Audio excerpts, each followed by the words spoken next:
ஜெர்மனியில் இந்த கோடை காலத்தில் அதிக வெப்பம் காரணமாக இதுவரை சுமார் 10,000 பேர் உயிரிழந்துள்ளதாக ராபர்ட் கோச் நிறுவனத்தின் வாராந்த அறிக்கை அதிர்ச்சி தகவலை வெளியிட்டது.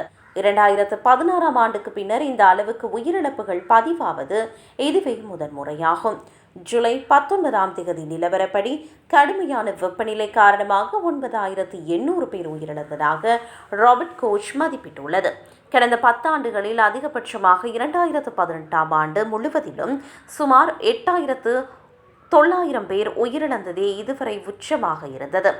ஜூன் மாதத்தின் 2ஆம் பாதியில் ஏற்பட்ட கடுமையான வெப்ப அலை காரணமாக ஜெர்மனியின் பல பகுதிகளில் வெப்பநிலை 40 பாகை செல்சியஸை தொட்டது. இந்த ஒற்றை காலகட்டத்தில் மட்டும் 5,000க்கும் மேற்பட்டோர் உயிரிழந்துள்ளதாக ஆய்வுகள் கூறுகின்றன. தீவிர வெயில் முதியவர்களை மிக கடுமையாக பாதிக்கிறது.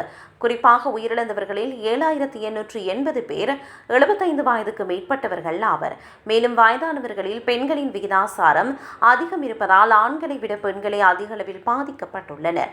வெப்பம் நேரடியாக எப்போதுமே உயிரிழப்பை ஏற்படுத்துவதில்லை. மாறாக அதிக வெப்பத்துடன் ஏற்கனவே உள்ள இதய நோய், நுரையீரல் அல்லது சிறுநீரக கோளாறுகள் போன்ற உடல் நல பிரச்சினைகள் இணைவதே மரணத்திற்கு முக்கிய காரணமாக அமைகிறது. இந்த கோடை வெயில் விவகாரம் ஜெர்மனியில் தீவிர அரசியல் விவாதங்களை ஏற்படுத்தியுள்ளது. மருத்துவமனைகள், முதியோர் இல்லங்கள் மற்றும் காப்பகங்களில் குளிரூட்டும் வசதிகளை மேம்படுத்த எதிர்க்கட்சிகளும் பல்வேறு அமைப்புகளும் கோரிக்கை விடுத்துள்ளன.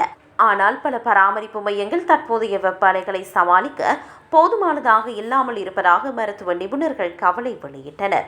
இந்த விவகாரத்தில் மாநில அரசுகளும் நகராட்சிகளுமே பொறுப்பு என்று மத்திய அரசு வாதிடுகிறது.